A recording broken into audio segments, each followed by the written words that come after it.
Hoje nós vamos falar então sobre o capítulo 3 do livro de Jó. Antes de entrar no capítulo 3 do livro de Jó, eu tenho que falar algo muito importante, porque esse capítulo é um capítulo muito pesado. Esse capítulo ele fala sobre morte. Jó deseja, anseia pela morte dele. Então, Jó, agora nesse capítulo, começa a dar motivos, começa a dar explicações de forma que a morte pareça ser mais vantajosa do que a própria vida dele, né? Então, a gente tem que ter muito cuidado, né, para ler esse capítulo da forma correta, né? Senão a gente vai ler errado e vai achar que tem que morrer. Não, não é assim. A gente tem que ler com muito cuidado esse capítulo de Jó. Porque aqui Jó falava sobre coisas que ele não conhecia, né? Então a gente lembra que no começo do livro de Jó, ele falava sobre coisas que ele não entendia. Ele falava de um Deus que ele não conhecia em intimidade. Ele falava de um Deus que ele conhecia pelo que os outros falavam e não em intimidade. Ele não tinha intimidade com Deus, então ele falava sobre coisas que ele não conhecia. Então a gente tem que ter muito cuidado, porque nesse capítulo ele vai falar coisas que realmente aos ouvidos de quem ouve parece realmente que a morte compensaria mais do que a vida, né? Mas ele falava sobre coisas que ele desconhecia, então ele falava sobre coisas que ele não entendia. Então tudo que ele fala nesse capítulo 3 são coisas que ele não tinha discernimento, então ele não sabia que o que ele estava falando era errado. Então tudo que ele fala não é um conselho para que nós busquemos a morte. Ele era um homem aqui que não conhecia a Deus em intimidade, então ele falava sobre coisas que ele desconhecia. E outra coisa muito importante, que Jó, ele vai ansiar a morte dele, ele vai pedir pela morte dele, ele vai implorar pela morte dele, mas em momento nenhum ele vai tocar na vida dele, em momento nenhum ele vai tirar a própria vida, ele vai ansiar para que Deus tire a vida dele, mas ele não vai tirar a própria vida. Então é muito importante a gente ter consciência disso. Porque a gente tem que ter consciência do que está sendo falado aqui, senão a pessoa acaba achando que isso é um conselho mau, e não é um conselho mau. Então a gente tem que ter plena consciência que aqui Jó estava falando sobre o que ele não conhecia, e que aqui Jó não está orientando ninguém a se matar e nem procurar a morte, né? A gente tem que compreender o contexto do que está sendo falado aqui. Aqui era um homem que estava em pleno sofrimento, Satanás o atormentou de todas as formas, era um homem que não tinha saída, ele estava ali se sentindo encurralado, e foi de uma forma, arquitetado de uma forma tal que Satanás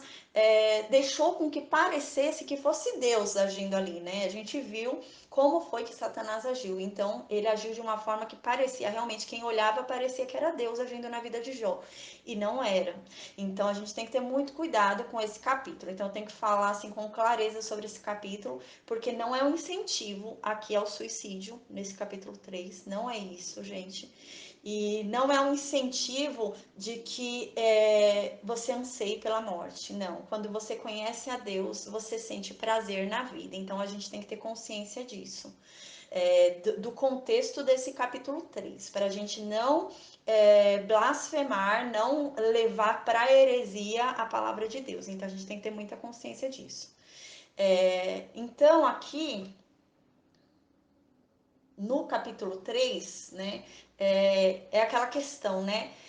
Muitas pessoas questionam, onde está Deus, né? Onde tá tudo isso acontecendo na minha vida? Onde está Deus? Onde que Deus está, né? Com tudo isso acontecendo na minha vida? Esse livro fala, Deus está onde você deixou ele, né? Se você deixar ele no centro de tudo, ele vai estar no centro de tudo. Se você deixar ele descansar no colo dele, nos braços dele, ele vai estar no domínio de tudo. Então, Deus está onde você o deixou. Onde você deixou Deus é onde ele está, né? Nesse capítulo, agora no capítulo 3, vai acontecer algo que acontece muito entre o cristão. Chega um momento assim que você é cristão e você questiona, né? Você começa a questionar, você entra em uma crise ali, né? Você começa a entrar numa crise existencial e uma crise espiritual, e é o que está acontecendo agora com Jó. Jó entrou numa crise espiritual, Jó entrou numa crise do seu eu, né? Uma crise ali existencial. Então agora Jó vai começar a expandir essa crise. Até agora, até o capítulo 2, a gente viu que Jó não falou, Jó não abriu a boca para reclamar, né? Jó até então aguentou ali fielmente a provação, né? Até ali aguentou tudo que Satanás fez com ele, aguentou ali fielmente, né? Porém agora no capítulo 3, ele vai falar, ele vai reclamar. Gente, é normal uma pessoa reclamar. Você não tem que fingir que tá tudo bem. Se as coisas estão mal, se você tá sofrendo, se tá difícil, você tem que falar. E é o que Jó vai fazer. Jó agora vai falar: Deus, tá difícil. Tá difícil, eu não aguento mais. Passa, se for possível, passa de mim esse cálice, né? Jesus Cristo falou isso, porque nós não podemos falar, né? Então Jó tá falando isso. Jó vai falar: se for possível, passa de mim esse cálice, porque tá difícil, eu não tô aguentando mais. Então agora é o momento em que Jó começa a demonstrar a sua dor. Ele transforma em palavras a sua dor agora, né? Nesse capítulo 3. Só que ele converte a dor dele em poesia. Ele transforma a dor dele em poesia e começa a pedir um socorro ali. Ele quer ser tirado daquele sofrimento, né? Então agora ele vai começar a falar com Deus, vai entrar em uma crise existencial ali, vai entrar em uma crise espiritual, porque até então a gente lembra que Jó é de um tempo, ele e os amigos dele, em que eles achavam que Deus trabalhava por recompensa. Então, se você era bom, você merecia o bem. Se você era mal, você merecia o mal. Então, era esse o raciocínio que eles tinham sobre Deus. Então, agora, Jó entra em crise, porque Jó fala: poxa, mas eu não fiz nada de mal. Então eu não mereço esse mal. Porque se você é bom e merece o bom, e você é mal e merece o mal, o que está acontecendo comigo então? Porque eu sou bom, eu não mereço o mal. Então ele entra em crise, dá tchutchu ali, né? Dá uma pane ali nele, e a cabeça dele não consegue entender o que está acontecendo, né? Eu sou bom, não mereço isso. O que está acontecendo então? Se quem é bom merece o bom, e se quem é mal merece o mal, né? Então ele começa ali a entrar em uma crise. Aí no versículo 1 do capítulo 3 de Jó, diz o seguinte: depois disso, Jó abriu a boca e amaldiçoou o dia de seu nascimento. A gente lembra que no capítulo anterior, Jó estava ali sentado no meio das cinzas, com as suas úlceras abertas, né? Ele usava caco de porcelana para se coçar, né? Para limpar as feridas, tirar aquela poeira de cima das feridas dele. Então, a gente lembra que a mulher dele vendo a situação dele, fala: ai, você ainda quer ser bom, homem? Você ainda quer guardar sua integridade? Abandona esse Deus e morre logo. Se entrega logo para... abandona esse Deus logo e esse Deus vai te matar. E morre, né? Então, depois disso, a gente lembra que vieram 3 amigos de Jó. Os 3 amigos de Jó chegaram lá na casa de Jó. Ao verem ali a lamentação de Jó, ao verem o sofrimento de Jó, eles ficaram mudos, né? Não tinham o que falar. Não houvesse o que eles falassem que fosse aliviar o sofrimento de Jó. Então, eles preferiram o silêncio, né? O silêncio é a melhor ajuda, né? Nesses casos, não sabe o que falar, é melhor ficar quieto. E realmente os amigos dele fazem isso. Então, os 3 vão lá e ficam quietos. Só que a gente viu que eles ficaram quietos 7 dias, né? Deu 7 dias e Jó ali, né? Mudo também, os 3 amigos mudos com ele. Agora Jó tá de saco cheio, então Jó vai falar, não, eu tô indignado, eu não mereço isso, isso não é certo, por que isso está acontecendo? Então agora Jó vai desabafar, né? Tem 3 amigos ali, agora chegou a hora de Jó desabafar.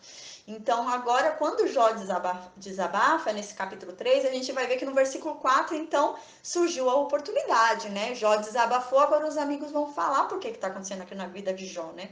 Então, os amigos acham que entendem, né? Então, vão falar: eu vou explicar o que está acontecendo na tua vida, né? Então, os amigos vão começar a falar e julgar Jó, né? Então, enquanto os amigos estavam em silêncio, eles estavam ajudando, né? Quando eles começarem a falar, eles não vão estar ajudando. Na verdade, a ajuda acaba. Quando eles começam a falar, a ajuda ali acaba. Aí no versículo 1, então, né? Depois de 7 dias ali na presença dos amigos, depois de todo esse sofrimento, sendo envergonhado, um homem, né? Que era um homem que ele era conhecido, né? Na região, ele era o homem mais rico do Oriente, ele era um homem respeitado, então agora ele se sentia ali humilhado, né? Não bastasse a humilhação íntima que ele tinha, ele ainda estava ali com 3 amigos ao redor dele, testemunhando a vergonha dele, testemunhando a humilhação dele. Então agora ele vai e solta a indignação dele, ele vai e fala, e fala tudo que ele está sentindo, né? Então ele, ali no sétimo dia, né? Ele passou 7 dias em silêncio, agora no versículo 1, ele abriu a boca, ele resolveu abrir a boca. Mas ele não amaldiçoou a Deus, ele abriu a boca para se amaldiçoar, mas não amaldiçoou a Deus. Ele amaldiçoou o dia que ele nasceu. Então o que que Jó começa a fazer agora? Jó começa a lamentar ter nascido. Jó começa a falar: meu Deus, para que eu vim ao mundo? Para que eu nasci se é para eu sofrer tanto? Era melhor que eu não tivesse nascido. Então ele começa a falar isso agora, mas ele não amaldiçoa a Deus. Mas ele começa a entrar numa crise existencial ali. Ele começa a falar: para que eu existo? Para que eu vim ao mundo? Eu vim para cá para sofrer desse jeito? Para que eu nasci? Né? Então ele começa a amaldiçoar o dia que ele nasceu, né?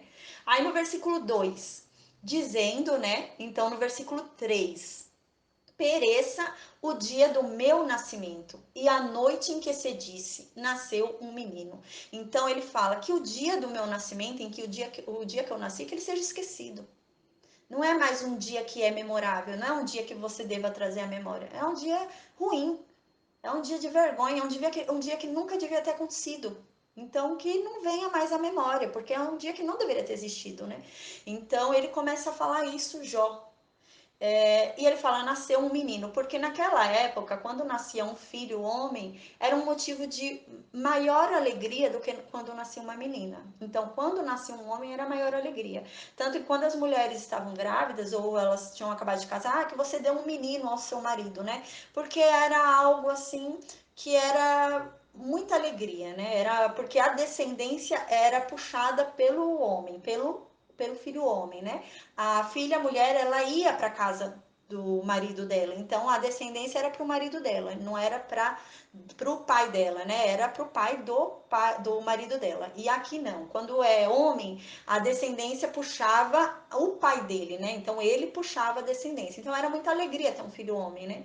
Então ele tá falando: aqui Deus amaldiçoou esse dia, né? Porque as pessoas estavam lá pulando de alegria, cantando de alegria porque nasceu um menino, né? Nasceu um homem lá, mas na verdade esse dia não foi um dia bom. O dia que eu nasci não devia ter existido, né? Para que eu nasci? Para que eles pularam de alegria em saber que era um menino, sendo que agora eu ia sofrer tanto, eu ia ser humilhado dessa forma?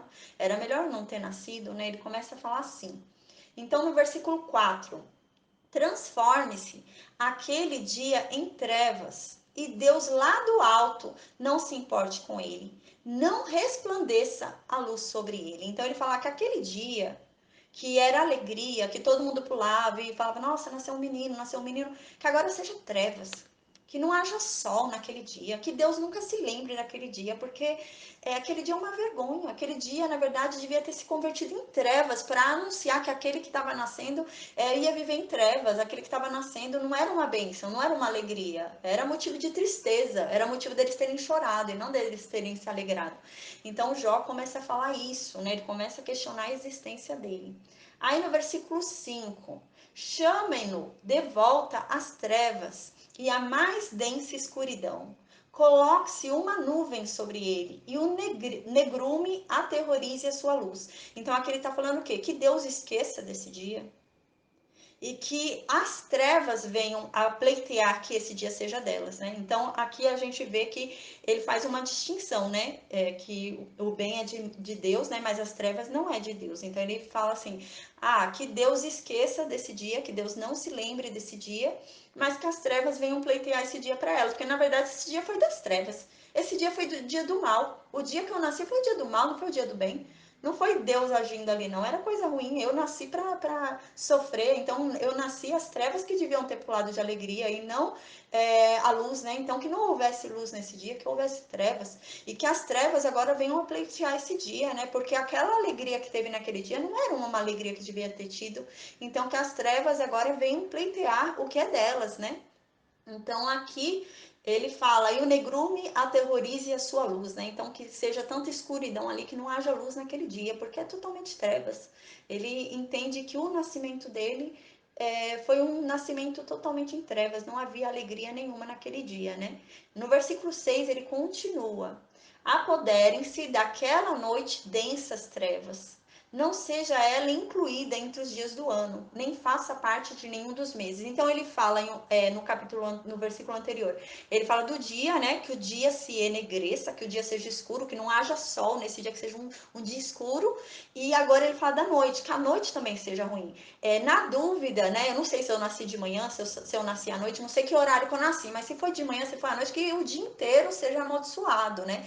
Então ele não amaldiçoa só o dia, né? Se ele nasceu à noite, então que a noite seja amaldiçoada também. Então ele amaldiçoa todo o dia do nascimento dele, né? Então ele fala que apoderem-se daquela noite densas trevas. Densas trevas é mais do que trevas, né? A gente vai ver algo assim quando a gente for estudar Êxodo, né? Quando for estudar as pragas, existe isso, densas trevas. O que são densas trevas? É uma treva tão forte que você pode sentir. Você não consegue se mover porque tem aquelas trevas ali te pressionando. Então, não é uma treva simples, né? É como a treva da praga, né? Que vai ter da praga do Êxodo. É um dia de escuridão, uma escuridão tão tremenda que as pessoas não conseguem se mover porque aquela treva chega a ser sentida, chega a ser encostada. É isso que Jó está falando, que sejam densas trevas. Não é treva pouca, não. Ele tá falando, não, realmente foi muita treva esse dia. Para que eu nasci, né? Foi, na verdade, foi um dia ali de alegria para as trevas. Então ele continua no versículo 6. Não seja ela incluída entre os dias do ano, nem faça parte de nenhum dos meses. Então, que não seja a noite, né? Caso ele tenha nascido à noite, né? Não seja a noite incluída nos dias do ano, né? E não faça parte de nenhum mês. Que esse dia seja esquecido, não seja contado, porque é um dia que não deve ser trazido à memória, deve esquecer que aconteceu esse dia. Devia nunca ter acontecido. Como aconteceu, vamos fingir que não aconteceu. Aí no versículo 7 ele continua. Seja aquela noite estéril e nela não se ouçam brados de alegria, né? Aqui, quando ele fala seja essa noite estéril, ele usa o mesmo termo de uma mulher estéril. Então, era uma noite estéril de forma a noite não produzir nada, a noite não devia ter produzido nada. Se minha mãe me teve à noite, não devia ter tido.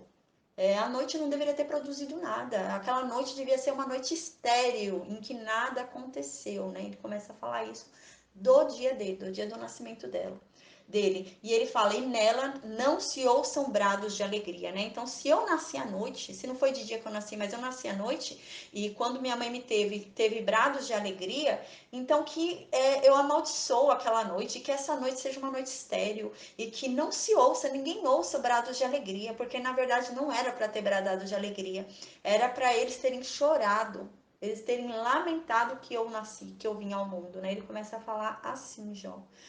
Imagina o sofrimento desse homem, né? Para estar expressando a sua dor dessa forma, né? Então, no versículo 8, ele continua falando em poesia a dor dele, sobre a dor dele. Então, ele começa o desabafo, continua o desabafo dele, né? Expressando o que está lá dentro dele. Então, ele continua no versículo 8. Amaldiçoem aquele dia os que amaldiçoam os dias e são capazes de atiçar o Leviatã. Antigamente, eles entendiam que Leviatã, né? Leviatã era um dragão para o povo de antigamente. Eles entendiam que esse animal representava o mal. Então, Leviatã era a externização, né? Era o mal representado ali naquele animal. Então, era um animal muito ruim, um animal muito feroz. Provavelmente eles tinham medo daquele animal. Então, para eles, aquilo era a representação clara do mal. Então, ele diz aqui que amaldiçoem aquele dia, o dia que ele nasceu, os que amaldiçoam os dias. A gente vê que ele não pede para Deus amaldiçoar aquele dia. A gente observa que nesse capítulo ele não fala assim de Deus claramente, né? Ele fala dele, ele começa a se indignar com ele, começa a se indignar com o dia que ele nasceu, começa a se indignar com o sol, a lua, com tudo, com o mal, mas ele não se indigna com Deus, ele não fala com Deus. Nesse capítulo ele não está falando, não está questionando Deus. Ele podia falar que Deus amaldiçoou aquele dia, mas não, ele atribui a maldição não a Deus, ele fala os que amaldiçoam o dia, né? Quando ele fala aqui no versículo 8, ele está querendo dizer os feiticeiros daquela época, que tinham o costume de ficar amaldiçoando, né? Então, eles tinham o costume de ficar amaldiçoando o dia, amaldiçoar as pessoas, amaldiçoar as coisas. Então, ele fala que esses feiticeiros que fiquem amaldiçoando as coisas, que eles amaldiçoem aquele dia. E que Leviatã, que é a representação do mal para ele na antiguidade, venha, né, que eles comecem a amaldiçoar aquele dia que eu nasci, de forma a despertar o Leviatã, né, de forma a despertar aquele animal que representa o mal, para que ele venha e requeira aquele dia para ele, porque aquele dia que eu nasci foi um dia mau, não foi um dia bom. Eu não devia ter nascido, foi um dia mau. Então, que o mal requeira para ele agora o dia, né? Você vê que ele atribui tudo ao dia dele, ao nascimento dele, e ele pede para que o mal requeira dele, né? Então ele não fala aqui de Deus, ele não começa a amaldiçoar Deus. Aí no versículo 9 ele continua ainda falando, né?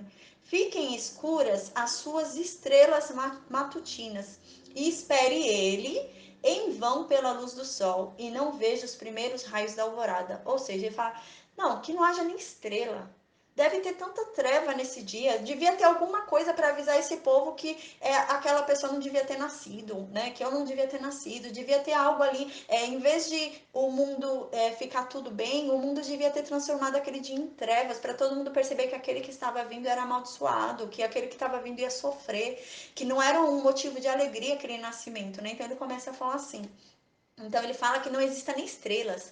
Então ele não queria claridade nenhuma, que ficasse em total trevas ali, que não houvesse nem estrelas para clarear aquele dia, né? Para que os raios de sol não viessem, para que não tivesse estrela, para que não tivesse luz nenhuma. Devia ter uma total treva ali, realmente, porque nasceu alguém ali que iria sofrer muito, que não era motivo de alegria. Então, que as trevas demonstrassem que aquela pessoa veio ali, né? Não por motivo de alegria, mas por motivo de tristeza. Aí no versículo 10 ele começa a falar: pois não fechou as portas do ventre materno para evitar que eu contemplasse males, né? Então ele fala que se converta em trevas o dia que eu nasci, porque ele, né, o dia que eu nasci, não fechou o ventre da minha mãe, impedindo que eu nascesse, né? Devia ter feito o que? Ele fala. Devia ter tido uma treva tão forte, quando ele fala em densas trevas, devia ter tido uma treva tão forte como foi em Êxodo, né? Como a gente vai ver que foi em Êxodo. Devia ser tão forte, mas tão forte, que ninguém podia se mover. Aí eu ia ser impedido de nascer, porque ia ser uma treva tão forte que minha mãe não ia conseguir parir. Eu não ia conseguir sair, não ia ter espaço, porque a treva não ia me deixar passar. Ele começa a falar assim, Jó. Então, no versículo 11, né, ele fala que se eu não tivesse nascido, né, ia evitar que eu contemplasse os males, né? Então, se eu não tivesse nascido, eu não ia estar sofrendo. Eu não ia ter que passar por esses males que eu estou passando se eu não tivesse nascido. Aí no versículo 11, por que não morri ao nascer? E não pereci quando saí do ventre da minha mãe? Tá, se eu não morri lá dentro do ventre da minha mãe, mas por que quando eu nasci eu já não nasci e morri logo? Porque eu já não nasci e já morri logo ali, né? Aí no versículo 12 ele ainda fala, por que houve joelhos para me receberem, né? Ou seja, por que quiseram me criar? Por que minha mãe e meu pai quiseram me criar? Aí ele fala, e seios para me amamentar? Por que minha mãe quis me dar leite? Por que ela não me deixou morrer de fome, né? Por que ela me alimentou? Por que ela quis me alimentar? Por que ela não me deixou morrer de fome logo?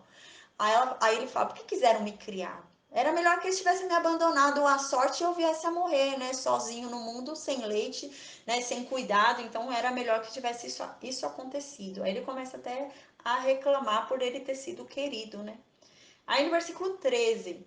Agora eu bem poderia estar deitado em paz e achar repouso, né? Então ele fala assim: se eu tivesse morto, se eu não tivesse nascido, se eu tivesse morrido no ventre da minha mãe, se eu tivesse nascido e morrido logo depois, se minha mãe não me quisesse, me rejeitasse, não me desse leite, eu tivesse morrido de fome, se eles não quisessem me criar e me deixassem abandonado e eu morresse por falta de cuidado, eu estaria agora descansando. Eu estaria agora dormindo o sono dos mortos, né? Ele fala assim, eu estaria agora deitado em paz, né? Na sepultura. Ele quer dizer, eu estaria na sepultura deitado em paz, e lá eu ia ter repouso, né? Então ele está querendo dizer o quê?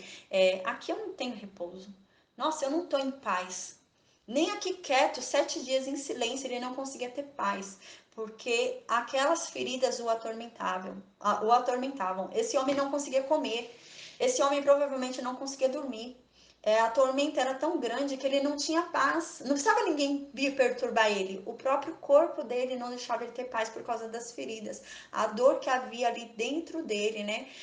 Fora a dor física do corpo, ele ainda tinha dor da alma por tudo que ele perdeu, né? Então era tanta dor que ele não conseguia ter paz, ele não conseguia repousar, ele não conseguia descansar. Ele fala, melhor era eu estar morto. Se eu tivesse morto, eu estava deitado numa sepultura, dormindo o sono dos mortos, esperando o dia do julgamento. Mas eu estava lá quieto, até o dia do julgamento eu estava lá dormindo, estava em paz, não estava sofrendo, não estava sentindo dor, não estava sem paz, né? Eu estava lá tranquilo, é isso que ele quer dizer. Aí no versículo 14: junto aos reis e conselheiros da terra, que construíram para si lugares que agora jazem em ruínas. Aqui, Jó, ele não está demonstrando que ele é um homem interesseiro. Ele não está falando, eu queria estar enterrado, mas junto com os reis. Não é isso que ele está querendo dizer. Porque se ele fosse um homem interesseiro, se ele se importasse muito com as riquezas, ele teria se abatido na primeira perda. Ele teria se abatido quando ele perdeu todos os bens dele, e ele não se abateu, né? Então não é isso. Ele não está querendo falar que realmente riqueza é tudo para ele, que ele não está se enaltecendo, né? Ele não está falando, eu sou o máximo, eu mereço deitar com os reis. Não, não é isso que ele está querendo dizer. Ele está dizendo assim, olha, junto aos reis e conselheiros da terra, que construíram para si lugares que agora jazem em ruínas, aí no versículo 15 ele continua, com governantes que possuíam ouro, que enchiam suas casas de prata, ele estaria dormindo. Ou seja, ele fala, olha, se eu estivesse morto, eu estaria como um desses homens, porque eles morreram felizes, eles morreram achando que tinham grandes riquezas.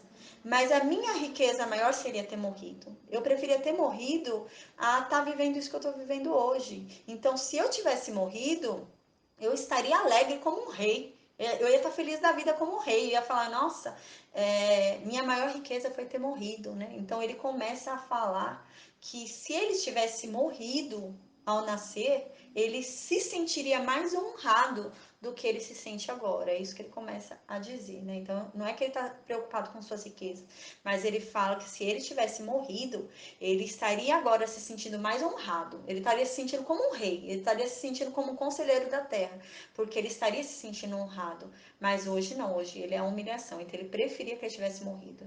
Ele fala isso, né? Era melhor que eu tivesse morrido. Eu estaria me sentindo mais rico, né? Se eu tivesse morrido, eu estaria me sentindo mais rico do que aqui, diante do que eu estou experimentando agora. Aí ele quer dizer o quê? Eu estaria mais orgulhoso, eu teria mais orgulho de mim, eu teria mais orgulho da minha vida se eu tivesse morrido do que o que eu tenho hoje. Hoje eu não tenho orgulho de mim pelo que eu estou passando, mas a gente lembra que aqui é um homem que não tinha conhecimento. Ele falava do que ele não conhecia. Então, tudo que Jó fala aqui não é de ser levado. Ele não sabia o que ele falava. É um homem que não sabe o que fala. Ele fala com boa intenção, mas ele não sabe o que fala. No final do livro dele, a gente vê que ele falava de coisas que ele não conhecia. Então, tudo que ele fala que ele não conhecia.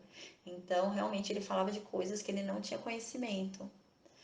Porque mal sabia ele, né, as bênçãos que estavam para vir na vida dele, tudo aquilo era uma provação e que ia passar, era temporário, era passageiro, né? É o que o louvor que a gente ouviu fala, né? Deus não desperdiça sofrimento. Foi o que eu disse na aula de ontem.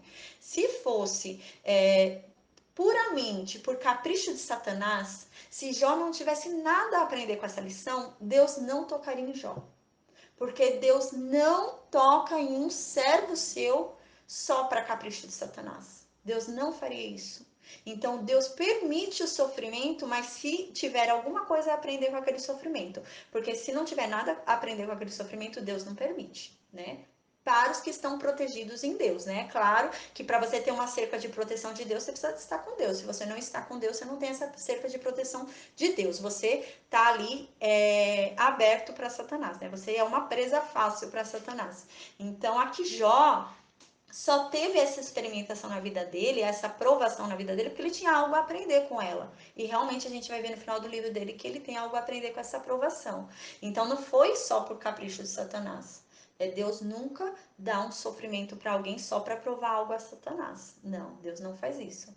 Mas assim, Deus não precisava provar para si. Deus já conhecia o coração de Jó, já conhecia a mente de Jó, mas Deus queria provar para Jó, né? Porque a gente vê no final do livro de Jó que Jó conhecia pelo que os outros diziam, né? Mas ele não tinha intimidade com Deus. E agora ele vai vir a ter intimidade com Deus.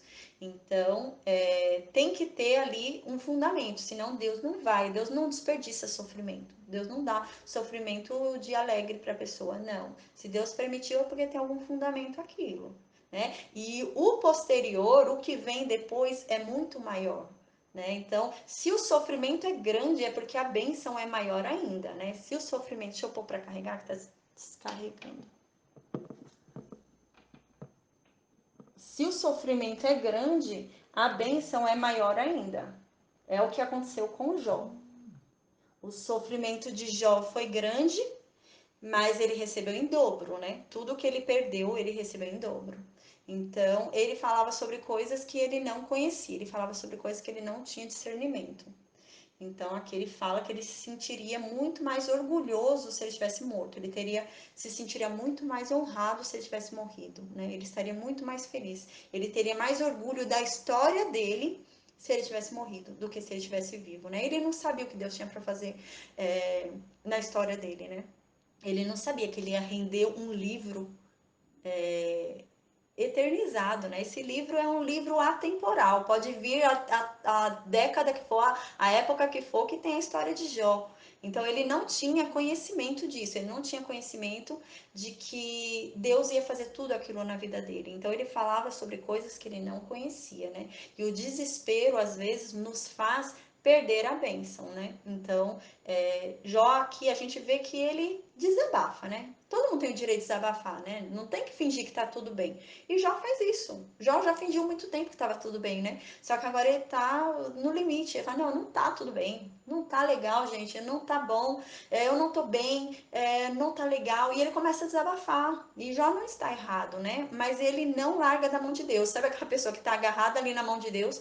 Tá falando, mas ele não larga da mão de Deus. E a gente vê isso na história dele. Ele fala, ele desabafa, ele lamenta, mas ele não larga da mão de Deus. Ele continua ali na mão de Deus. Só que agora ele entrou num conflito, né? Ele tá numa crise ali, né? E ele começa a expressar a crise dele, ele começa a falar em alta voz a crise dele, né? E os amigos dele se acham capazes de explicar para ele o porquê que ele tá sofrendo aquilo, né? Nem Deus não vai dar essa explicação para Jó e os amigos querem dar, né? Porque Deus, a gente viu na aula de ontem, falou na aula de ontem, que quando Jó questionar a Deus, que Jó vai questionar a Deus, né? Já vai falar, mas Deus, por quê? Então o Senhor é injusto, né? Ele vai começar a questionar a justiça de Deus. Ele fala, Deus, se o Senhor é justo, por que eu tô sofrendo se eu sou um homem justo? Né? Então o Senhor é injusto, né? Ele começa a questionar Deus. E Deus, a gente lembra, Deus não vai explicar para Jó por que ele fez isso. Deus não explica. Deus vai levar Jó para dar um tour no mundo para falar, ó, Jó, onde você estava quando eu criei o universo? Ó, Jó, onde você estava quando eu criei a primeira estrela? Onde você estava quando eu criei tudo? Agora, para você vir questionar o que eu estou fazendo, né? Então, Deus ensina que mais importante do que o porquê aquilo aconteceu é confiar em quem está por trás daquilo, né? Confiar em Deus, entender quem é Deus e confiar em Deus, né? Então, é mais importante do que entender o porquê. E coisas ruins acontecem com pessoas boas, né? Mas Deus não desperdiça sofrimento, né? Tudo tem um propósito, tudo coopera para o bem daqueles que no Senhor creem. Então, tudo tem um propósito, né? Então, a gente viu também na aula de ontem que Satanás, ele sabe até onde a gente aguenta. Então, Satanás, ele tem a capacidade de espremer. Se Deus permite, né, se for um homem santificado e Deus permite, ou se não for um homem santificado, ele tem consciência, ele sabe até onde a gente pode ir, ele sabe até onde pode espremer a gente, né? A gente é que não tem consciência da nossa força, né? Mas Satanás sabe, né? Então, igual a gente vê também aqui, vai ver nesse capítulo 3 de Jó, que Jó fala, o que eu mais temia me aconteceu, né? Então, Satanás, ele não ouve os pensamentos e não ouve o coração. Ele não sabe o que tem no nosso coração. A gente viu isso ontem.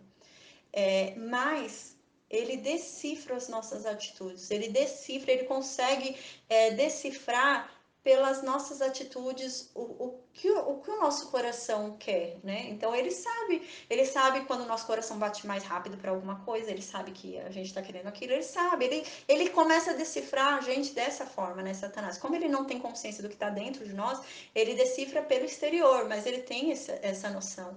Então ele sabia o que podia atingir Jó, né? Mas ele não conhecia o coração de Jó e nem a mente de Jó. Então ele achava que Jó amava a Deus pelo que ele tinha, né? Pelo que Deus dava e não pelo que Deus é, né? E Jó ensina, né? Jó derrota Satanás, né? Porque Satanás tem várias derrotas ali com Jó. Jó vence porque Jó ama a Deus pelo que Deus é e não pelo que Deus dá, né? Não pelo que Deus faz, mas ama a Deus pelo que Deus é. Então é incrível essa história. Aí no versículo 16, continuando, diz o seguinte, né? Jó continua falando. Por que não me sepultaram como uma criança abortada? Como um bebê que nunca viu a luz do dia, né? Ele fala, era melhor eu ter sido sepultado, morrido no ventre ali da minha mãe, não ter visto nunca a luz do dia. Era melhor nunca nem ter nascido. Para que eu ia sair vivo, olhar a luz do dia e morrer? Não, era melhor ter morrido ali no ventre da minha mãe. Aí eu não ia ter visto a luz do dia e eu não ia vir a sofrer com os males que esse mundo traz, né? Então ele tá querendo dizer isso. Era melhor ter morrido no ventre da minha mãe. Aí eu nunca teria visto essa luz do dia e teria vindo a esse mundo que tá me causando tanto mal, né? Ele começa a falar isso.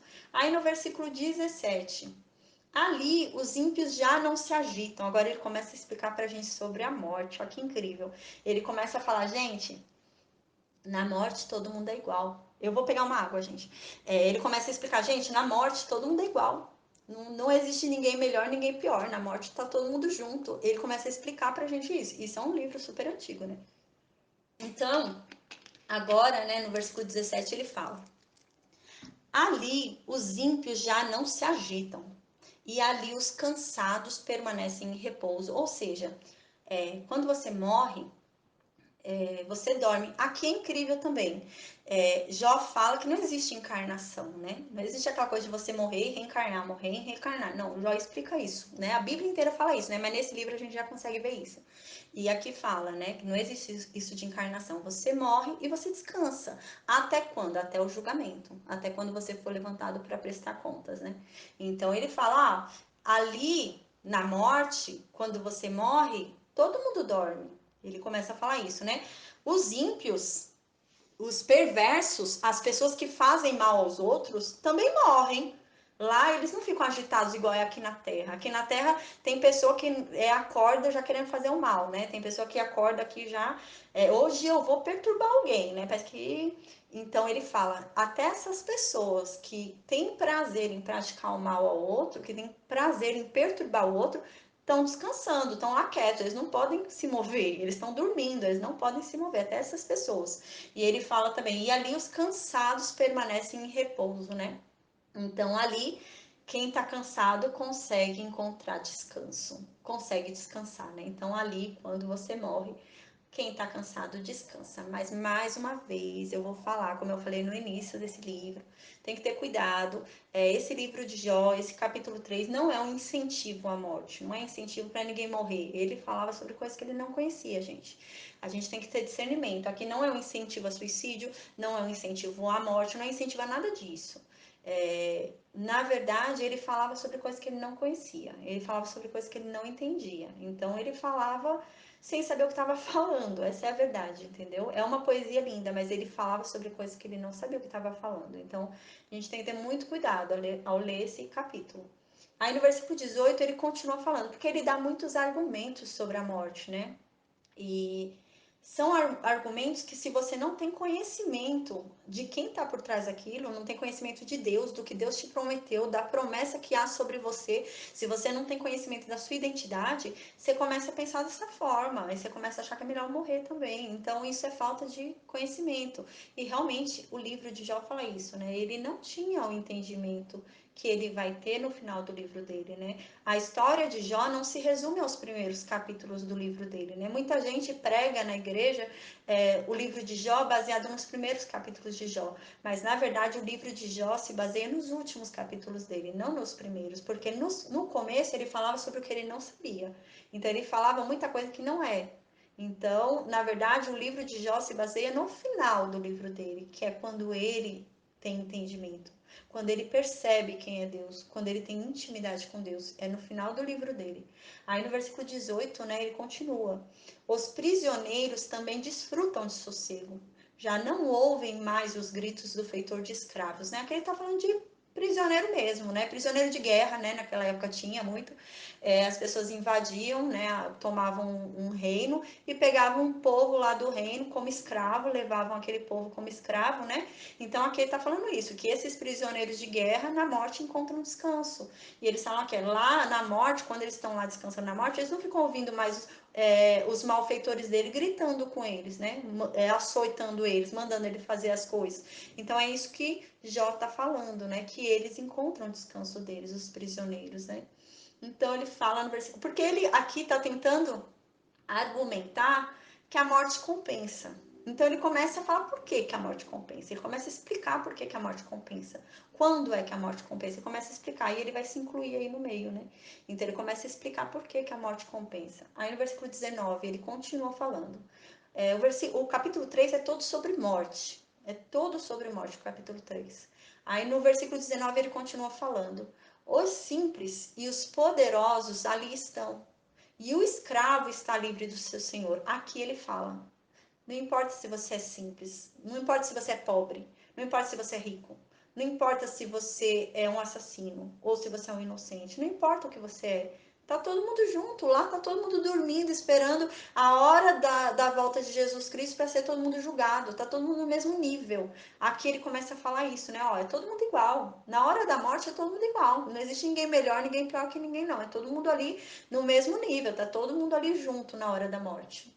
Aí no versículo 20 ele continua: por que se dá luz aos infelizes e vida aos de alma amargurada? Então agora ele fala: Deus, por que, que o Senhor deixa viver quem é infeliz? Se a pessoa não está feliz nessa vida, por que deixar ela viver? Aí ele fala: por que o Senhor dá vida a quem está com a alma amargurada? Ele está falando dele aqui, né? Ele fala: Senhor, eu não estou feliz. Deus, eu não estou feliz com o que eu tenho hoje, com a minha vida, com o que está acontecendo comigo. Porque o Senhor me deixa viver, me leva, me tira daqui, né? Ele está falando isso. Aí ele fala aqui: eu tô com minha alma amargurada, né? Eu tô assim com minha alma, tá difícil de aceitar, né? Tá difícil de entender, tá difícil de aceitar o que está acontecendo comigo. Minha alma tá amargurada. Me ajuda, me tira daqui, né? Ele tá querendo dizer isso. Por que o Senhor ainda insiste em deixar vivo se a pessoa tá infeliz? Porque o Senhor deixa aqui com vida uma pessoa que não está feliz nessa vida. É melhor a pessoa ir embora, né? Por que, que você deixa aqui com vida uma pessoa que está amargurada? Aí ele continua ainda no versículo 21, falando sobre isso, tentando dar uma explicação para ele matar para Deus matar essas pessoas que são infelizes nessa vida e que são amarguradas. Ele continua. Aí no versículo 21 ele continua ainda falando. Essas pessoas anseiam pela morte, né? Essas pessoas que não são felizes aqui nessa vida. Essas pessoas que têm a alma amargurada, elas desejam morrer. Elas querem morrer. Elas não querem viver, elas querem morrer. E a morte não vem. Elas buscam a morte, mas a morte não vem. Elas querem morrer, mas a morte não vem buscar elas, né? E a procuram mais do que é um tesouro oculto, né? Ou seja, elas buscam mais a morte do que uma pessoa busca o maior tesouro do mundo. Então, essas pessoas anseiam ali dolorosamente e insistentemente pela morte, mais do que qualquer outra coisa. Elas desejam morrer, mas a morte não vem. Aí no versículo 22, aos que se enchem de alegria e exultam quando vão para a sepultura, ou seja, porque o Senhor não deixa morrer, ele continua ainda no mesmo trecho, né? Tá ainda no mesmo pensamento, é uma poesia hebraica, então ele continua no mesmo pensamento ainda tá um link daquela primeira que ele tá falando dele, né? Ele tá falando sobre a amargura da alma e ele tá falando sobre pessoas infelizes, ele continua nesse link ainda. Aí ele tá falando, olha, porque você dá vida para os que se encheriam de alegria se vissem a morte, né? Então ele fala, ó, aos que se enchem de alegria e exultam quando vão para a sepultura, por que você não dá a morte para eles, né? Se a pessoa tá ali, quando vê, parece que a morte está perto, a morte está próxima, você tá falando, nossa, eu tô perto de morrer, eu tô nas últimas, né? E a pessoa fica feliz por saber que tá nas últimas. Ele tá falando, por que o Senhor não permite que essa pessoa morra? Se ela tá feliz de saber que tá nas últimas, se ela tá falando, nossa, ela tá perto, eu vou morrer, tá perto, mas ela não morre, passa o tempo e não morre. Ele tá falando dele aqui. Provavelmente ele estava tão séria a situação dele que ele achava que ele estava perto da morte. Então ele achava que ele ia morrer a qualquer momento, só que passava o tempo e ele não morria. Passava o tempo e ele não morria. Passava o tempo e ele não morria. E ele alegre achando que ia morrer. Então ele ficava alegre, agora eu morro. Ai, eu vou morrer, tá chegando minha hora. Ai, graças a Deus eu vou morrer. E não morria. Ia aumentando o tempo dele. Então é isso que ele está falando aqui. Quando a morte vai chegando para essas pessoas, as pessoas acham que estão perto de ser enterradas, que estão perto de ser sepultadas, que estão perto ali de morrer, elas se alegram, elas estão felizes de achar que está perto. E por que o Senhor não dá o que elas tanto querem, né? Ele começa a falar. Aí aqui no versículo 23, a gente vê no capítulo 3 que ele questiona muito a morte, né? Por que Deus não dá a morte? Por que Deus não mata? Por que Deus não tira a vida? Mas ele não ousa ele tocar na vida dele. Ele não ousa em momento nenhum ele tocar na vida dele. Mas ele fala porque Deus não tira a vida dele, porque ele queria morrer. Aí no versículo 23 ele continua. Porque, né, o Senhor dá vida para aquele cujo caminho é oculto e a quem Deus fechou as saídas. Ele está falando dele aqui. Ele fala, Senhor, para que me dá a vida se eu não estou vendo saída? Todo lado que eu olho parece que eu estou encurralada, eu não vejo para onde fugir, eu não vejo para onde sair, eu não vejo para onde ir. Para que o Senhor deixa vivo uma pessoa que não tem saída? Que não tem para onde correr, que não tem o que fazer, que não tem o que fazer, não tem para onde ir. Para que deixar vivo uma pessoa assim? Para que deixar vivo uma pessoa que o caminho dela é oculto? Ela olha e não vê saída, ela olha e vê um negro ali na frente dela e não consegue andar naquilo. Ela vê ali trevas na frente dela e não consegue. Ela olha ali e vê trevas densas e não consegue andar ali, né? Ela olha assim e vê um escuro que não tem como ela andar, que ela vai bater, que ela vai. Então, para que deixar essa pessoa viva se ela não vê saída na vida dela, se ela não vê caminho? O caminho, não existe caminho. Para todo lugar que ele olha procurando um caminho, há escuridão. Ele não vê um caminho onde ele possa andar com segurança. Para que deixar viva uma pessoa assim, né? Ele começa a questionar. Aí no versículo 24. Pois me vêm suspiros em vez de comida. Aqui lembra muito, né, o Salmo 42. Porque te angustia minha alma, né? Aí aqui fala, né, que a comida já não é mais meu alimento, né? Minhas lágrimas são meu alimento dia e noite, né? No Salmo 42 fala isso. E aqui ele tá falando a mesma coisa, né? Então ele fala, ó, pois me vêm suspiros em vez de comida, meus gemidos transbordam como água. Então o que ele tá querendo dizer aqui? Quando ele vai comer, a infecção devia estar tão séria, tão grande ali, que quando ele vai comer, ele suspira para comer, porque dói. Ele tenta comer e dói. Então ele suspira para comer porque dói. Então ele tenta comer, ai, toda vez ele faz assim, suspirando porque aquilo vai cansar ele. Então ele suspira para comer. Aí ele se cansa de comer, porque ele fica suspirando e começam os gemidos, porque comer dói. Essa tarefa para ele começou a ser dolorosa, começou a ser difícil, então ele sente dor para comer. Então ele fala: olha, hoje eu consigo dar mais suspiros do que comer. Então, quando eu vou comer, cada vez que eu vou comer um pouquinho, eu suspiro, porque é cansado, eu tô cansado e dói e é cansativo. Então, ele vai comer e suspira. Aí terminou de comer, de novo, e tenta comer de novo. Aí acaba que os suspiros dele são maiores do que a comida que ele consegue pôr para dentro. Então, ele fala: os meus suspiros hoje são maiores do que a comida que eu consigo pôr para dentro. Porque me dói comer. E eu suspiro de dor. E logo depois vem os gemidos, porque os meus gemidos hoje são tão fortes, são tão intensos, são tão frequentes como água. Então eles começam a transbordar. Então quer dizer que ele geme muito, né? Então ele fala: eu gemo muito. Ele ficava gemendo a toda hora. Pelo jeito ele não conseguia dormir, ele ia deitar e dormir e gemia de dor. Então ele acordava e gemia de dor. Qualquer coisa que ele tentasse fazer, ele gemia de dor. Ele comia, gemia de dor. Ele ia ao banheiro, gemia de banheiro, que não existia naquela época, né? Mas falando agora assim, gemia de dor. Tudo que ele fazia, ele gemia de dor. Então ele fala que hoje, ao invés de comer, os suspiros que ele dá tentando comer são maiores do que a comida que ele consegue pôr para dentro. Então ele deve ter emagrecido muito, esse homem, né? Por isso que ontem a gente viu que os amigos dele não reconheceram ele. E os gemidos dele são maiores, né? Então é como água, transborda como água, assim, né? Então ele geme muito, ele geme a toda hora, geme a todo instante de dor. Então o gemido dele, assim, né? A vida dele passou a ser suspiro e gemido, né? Coitado, não é fácil, né? Não deve ter sido fácil para esse homem. Então a vida dele passou a ser suspiro e gemido.